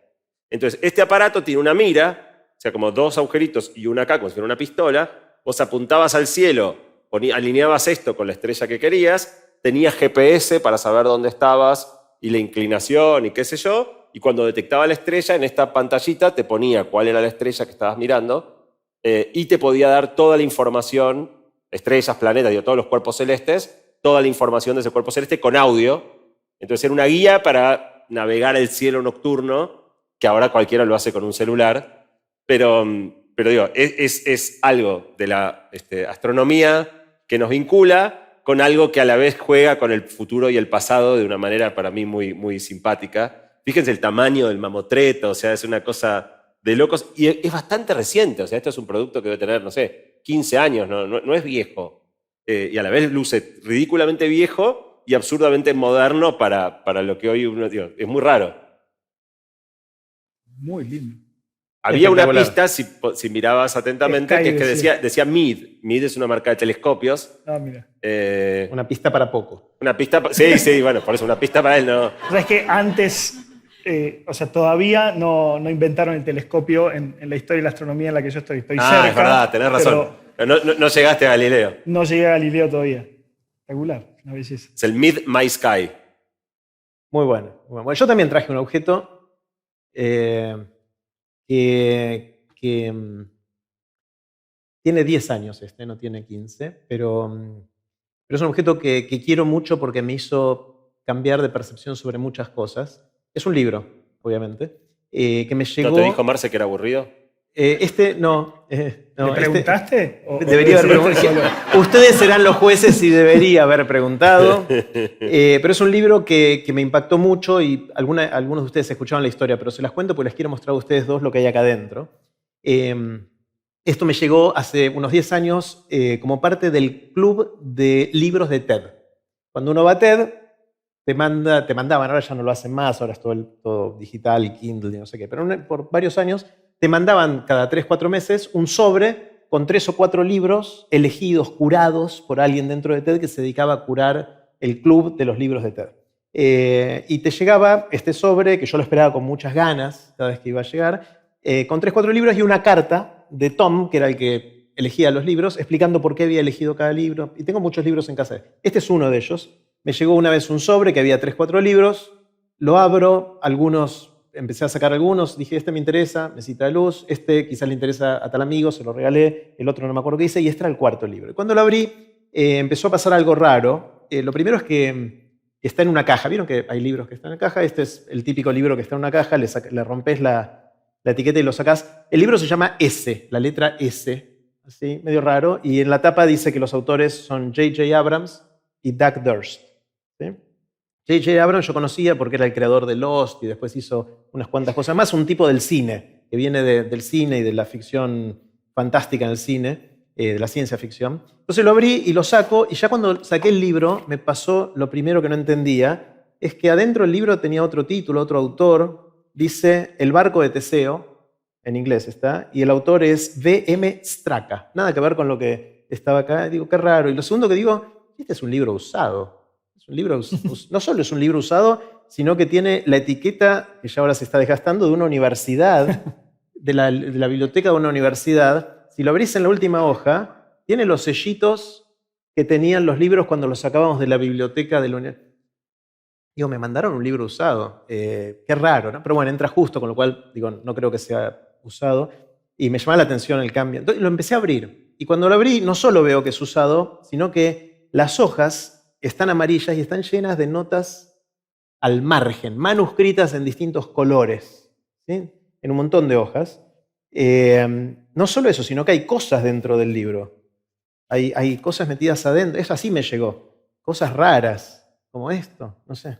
Bueno, empecé a leer las notas al margen y rápidamente uno se da cuenta que hay dos tipos de letra. Y cuando empezás a leer te das cuenta que un tipo de letra es de Eric y otro es de Jennifer, porque en un momento empiezan a firmar sus notas. Eric era un estudiante graduado de la universidad donde este libro estaba ahí, y Jennifer era un estudiante de grado. La tesis de Eric en la que estaba trabajando era sobre la vida de este Straka, el autor de este libro, que este es el libro número 19 de Straka, y después de escribir este libro había desaparecido misteriosamente. Entonces, Eric estaba trabajando en tratar de entender qué había pasado con Straka, y iba anotando cosas. Cada vez que sacaba el libro de la biblioteca dejaba notas al margen. Y Jennifer, porque le atrajo este libro no sé por qué, empezó a sacarlo y empezó a ver las notas de Eric y empezó a contestarle en las notas al margen. Y empezaron a establecer una relación entre Eric y Jennifer, que Jennifer empezó a ayudar a Eric a resolver su misterio. Y entonces muchas de las cosas que están adentro, como por ejemplo esto, es una servilleta del bar de esa universidad, donde ella le dibuja a Eric un mapa que puede llevarlo a encontrar qué pasó con Straka. Y un montón de cosas más adentro. Hay tarjetas postales con matasellos, hay cosas raras. Acá hay una tarjeta postal de Brasil, estoy agarrando cosas al azar, con el matasello de Brasil, con todo manuscrita, que da alguna pista de qué pasó con el tipo este. Lo primero que yo dije es, me mandaron el original. O sea, me mandaron el original de esto y después entré a Amazon y puse el nombre de esto y por $29.99 podés comprarte uno idéntico a esto. Cosa que me pareció increíble, porque lo ves y es un objeto usado, obviamente. Y después me puse a pensar, ¿cómo se lee esto? O sea, ¿qué hago? Leo la novela El barco de Teseo y después leo los comentarios entre Jennifer, porque hay una historia entre ellos dos también, y va evolucionando a lo largo del libro en paralelo al libro. Y después dije, ¿qué es esto? ¿Es un libro? ¿Son dos libros? ¿Es un objeto de arte? ¿Es una declaración de algo? Y después se me ocurrió googlear El barco de Teseo, que como muy bien sabe Ian, es una discusión antiquísima que hay en la filosofía, que resulta que hacía mucho había un barco, lo hago sencillo y adaptado, porque tengo miedo con Cristian de meter la pata en cómo lo voy a contar, pero había un barco que ya estaba un poquito viejito y tenían que hacer un viaje de ida y vuelta con ese barco, y como estaba un poquito viejito, el barco de Teseo, estaba un poquito viejito, dijeron, bueno, vamos a actualizarlo un poquito, el mástil, que era de madera, estaba todo corroído, dijeron, bueno, reemplacemos este mástil por un mástil idéntico, de madera, pero nuevo. Entonces fueron y cambiaron el mástil y después esta puerta de acá también. Fueron cambiando las distintas partes del barco por partes idénticas pero nuevas, hasta que después de un tiempo habían cambiado todas las partes del barco. Y entonces la pregunta filosófica es si ese sigue siendo el barco de Teseo o no. ¿Sí? Y la siguiente pregunta es qué pasa si guardaron las otras piezas, las originales, y vuelven a armar con todas esas piezas un nuevo barco, y la pregunta es cuál de los dos es el barco de Teseo. ¿O son los dos el barco de Teseo? ¿No? Cuando googleé y leí todo eso, me di cuenta que era parecido a esto. ¿Es este o no es este el barco de Teseo? Y se llama el barco de Teseo, pero no es el barco. O sí, porque en realidad si vas y buscas podés comprarlo. Bueno, todo ese tipo de idas y vueltas. Y me quedé fascinado porque después de un rato de tratar de ver qué era esto, me seguía haciendo preguntas. Como un objeto que todavía ni siquiera había empezado a leer me generaba preguntas. Y después se me ocurrió googlear un poquito más de la vida de J.J. Abrams, ¿no? Que es la persona que hizo este. Doug Durst es un escritor que fue el que escribió muchas de las ideas que evidentemente son de J.J. Abrams, porque esto es muy Lost, ¿no? Los que vieron la serie Lost, todo esto que les cuento de que no se sabe qué está pasando con todo esto, tiene que ver con el tipo de películas que hizo J.J. Abrams o series como Lost. Y resulta que J.J. Abrams es un tipo que creció en Nueva York y que estaba fascinado por la lectura. Le encantó la lectura desde siempre y era un enamorado de las librerías de Nueva York. Y le gustaba ir a las distintas librerías y pasarse tiempo leyendo cosas ahí. Y para los que van a Nueva York a tanto, saben que cada vez hay menos librerías. Quedan muy poquitas, cada vez menos. La mayoría de las librerías que estaban ya no están más. Y a él le da mucha nostalgia esto. Y mi lectura, esto no lo dice él, pero mi lectura es que esto es una obra de arte de J.J. Abrams para obligarnos a nosotros a volver a las librerías. Está bien, lo puedes comprar por Amazon, pero es el libro impreso. Esto en el Kindle no funciona. O sea, como objeto no funciona en versión electrónica. Obviamente esto no va a mover la aguja de la industria editorial, pero es de alguna manera una declaración de principios de este tipo que a mí me dejó pensando y me hizo también reflexionar sobre los libros, que es algo de lo que hablamos hoy bastante, y de cómo un objeto tan tradicional, tan clásico y tan perfeccionado como es el libro, que prácticamente no cambió en mucho tiempo, en siglos, acá se puede cambiar de alguna manera. Y la forma de hacerlo, y con esto cierro la historia que se hizo un poquito larga, pero la forma de hacerlo fue alguien que no era del mundo de los libros, que era el mundo del cine, de las películas, de un montón de otras. Se transportó al mundo de los libros y con la ayuda de un escritor hizo algo que un escritor no podría haber hecho porque venía muy seteado en el formato libro, libro, libro de siempre. Entonces, este es el objeto mío de hoy que a mí me impactó mucho y que quise compartir con ustedes. ¿Por qué se llama S? No sé. No sé por qué el libro se llama... puede ser que sea del ship, de barco. No sé si es algo de... No sé. Hay que leerlo. Habría que leer todo el libro y ver si... Sí. Hay que leerlo y releerlo. Claro, hay que releer el libro. Bueno, en los últimos minutos que tenemos, demos un poquito más de luz de sala, por favor. Bastante, eso, gracias. En los últimos minutos que tenemos, me gustaría saber si ustedes tienen preguntas o comentarios para Santi o para Cristian. Vayan pensando, si tienen alguna pregunta, alguna consulta o algún comentario, háganlos bien cortitos, por favor, así los escuchamos a ellos. Levanten la mano y vamos a acercar el micrófono. Allá hay una mano levantada. Ahí, Cami, te acerca el micrófono. Hola, ¿cómo va? Mi pregunta es para Ian. Supongo que habrá estudiado cómo veían los griegos hace 2000 años el futuro y saber si se parecían a Santi y lo que ve de él del futuro. ¿Cómo veían los griegos el futuro hace 2000 años? No tengo ni idea.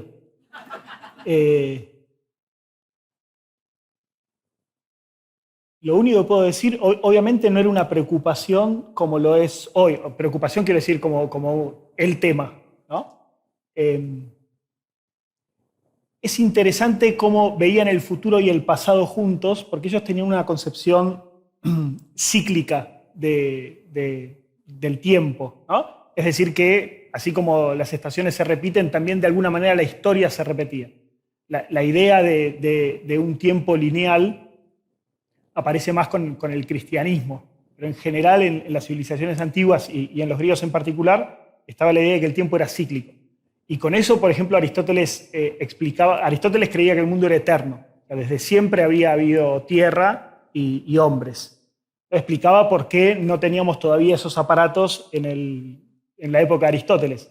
Él creía que cada tanto la civilización desaparecía por alguna catástrofe y volvía a arrancar, ¿no? Entonces quedaban muy pocas personas que tenían muy pocos recuerdos, tenían que volver a redescubrir todo de una vez y así sucesivamente. Así que me imagino que no se imaginarían algo así, sino algo que se iba repitiendo y repitiendo y repitiendo. Igual hay un dato, en un momento en TEDx Río de la Plata hicimos un evento de charlas muy cortitas, charlas de máximo 5 minutos, y a mí me tocó dar una de esas, donde hablé del tema del avance de la robotización y la automatización y en qué medida eso puede o no generar un desempleo generalizado en la población.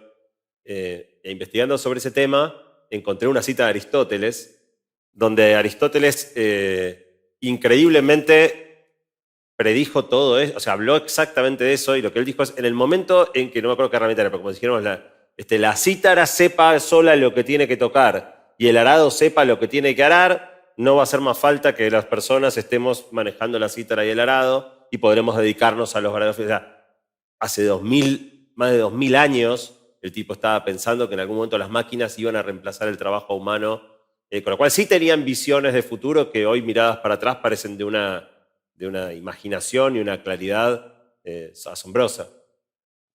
Y también decía Aristóteles, y con esto cierro, que cuando teníamos resueltas las necesidades cotidianas, porque ya tenés un arado que ara solo, hay que dedicarse a la filosofía, ¿no? Que es para lo que realmente estamos llamados a hacer. Y releer libros. Y releer. Acá hay una pregunta. Jerry ya había arrancado parte de mi pregunta, que era esto de que en la antigüedad con poquísimos datos se llegaban a conclusiones y a conocimientos extraordinarios, y que hoy hay una cantidad tan vasta de datos que estamos acercándonos a casi no tener que entender para vivir,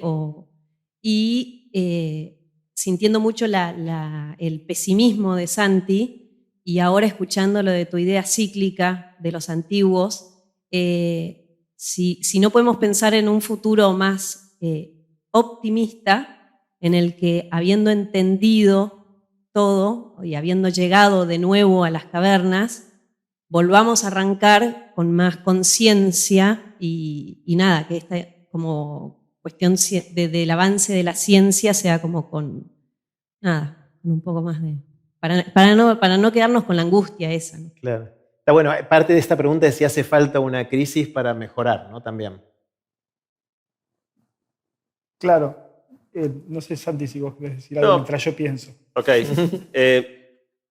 Se me desacomodó esto. Yo no sé si mi perspectiva es pesimista. Me parece crucial entender bien los procesos en los que estamos. O sea, ignorar los procesos en los que estamos es una receta para el desastre. Y entonces, cuando yo hablo de estos temas en los diferentes lugares, lo último que quiero es generar sensación de inevitabilidad, porque no es así. Me pasó una vez en una entrevista en la tele, hablando de todas estas cuestiones, el periodista en el final de la nota me dice, Santiago, última pregunta. Viene tu hijo y te dice, papá, ¿cómo va a ser el futuro? Y me la tiró así con ese tono de locutor, todo, como para cerrar bien arriba, ¿no? Que yo le transmitiera una visión.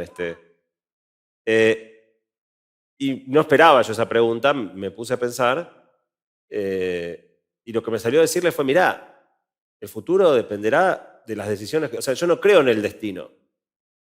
No creo en el destino, no creo que estemos salvados o condenados al éxito, como dijo alguna vez un expresidente argentino. Tampoco creo que estemos condenados al fracaso, la extinción o el apocalipsis.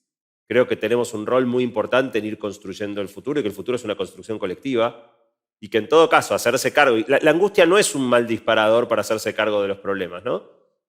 Si me paso a angustia, por ahí te inmoviliza, pero si no, te dejo pensando, pucha, hay que hacer algo con esto.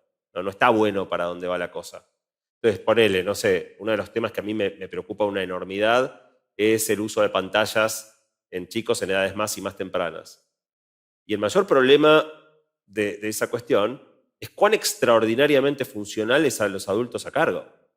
Entonces, el problema no son los pibes, el problema somos nosotros. Que yo quiero laburar, si tengo a mi cargo un nene de 1 año y medio y no quiero que se entretenga, si le doy un autito, a los 5 minutos me demanda de nuevo, si le doy una muñeca, a los 6 minutos me demanda de nuevo, si le doy una tableta o un celular, cuando dentro de 3 horas termine de laburar, y voy a haber laburado sin interrupciones, le voy a querer sacar la tableta y no me la va a querer entregar y va a ser un berrinche para seguir usándola. Entonces, es muy cómodo anular a un chico de esa manera.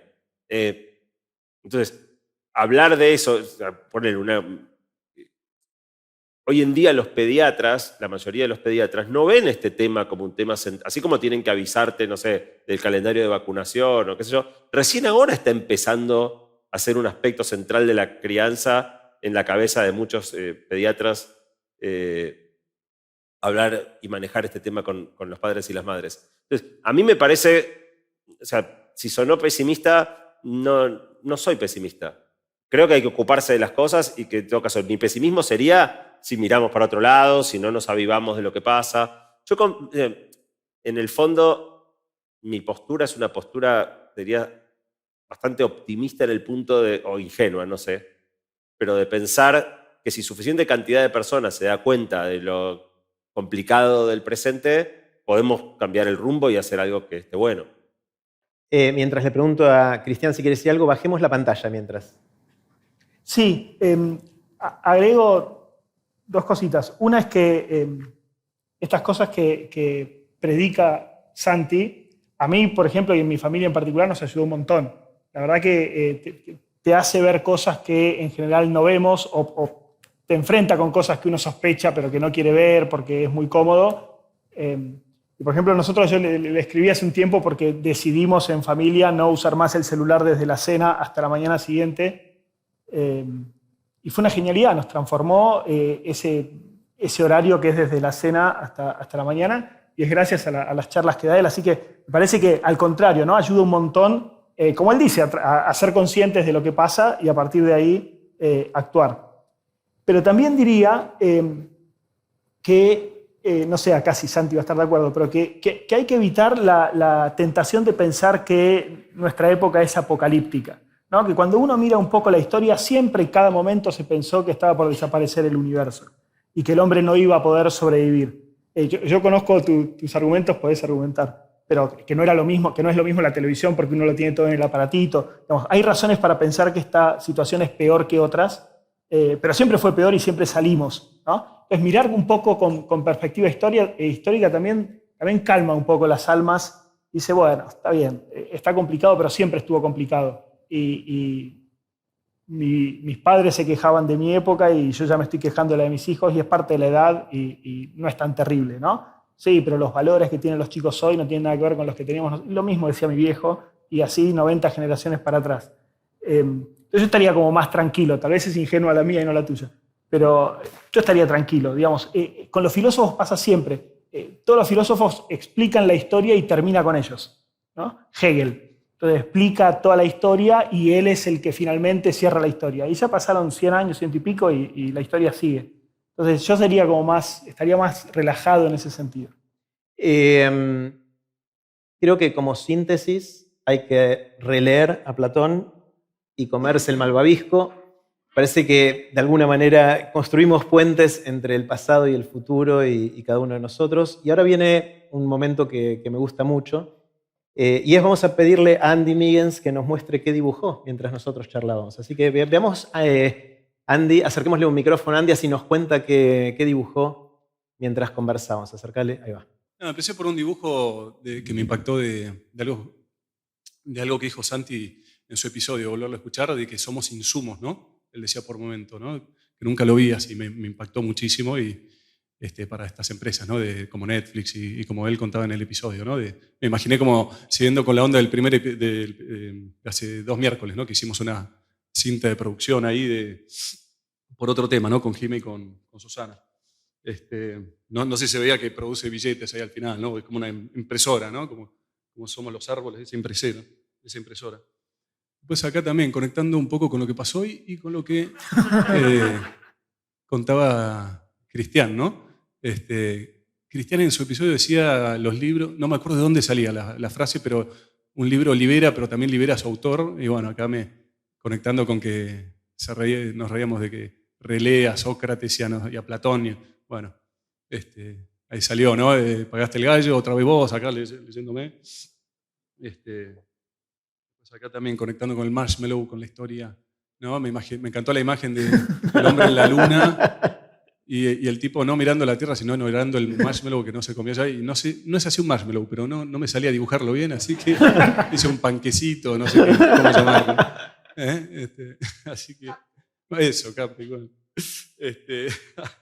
Después, bueno, nada, acá un Tycho Brahe, ¿no? En sus últimos momentos diciéndole a Tomás Kepler, mis apuntes, haz buen uso de ellos y conecto con algo que pasó en el chat de que hay un vino con las ecuaciones de Kepler, ¿no? Y hay un Kepler malicioso, ¿no? Como diciendo, más que ecuaciones voy a hacer un vinito. Después también como no, si viniera Terminator del futuro, me imagino que no, la mejor arma que tendría sería programar en Google, ¿no? O programar en una de estas empresas, ¿no? Y generar el caos. Bueno, acá también el momento con Alberto, ¿no? De dónde viene Aeroforo, y él comentando, llevándole al extremo el fanatismo por lo griego de Cristian, ¿no? Como la raíz de esto de griego. Dame uno, ¿viste? Vení para acá. Y bueno, nada, esto también Un gran aplauso para Andy Migens.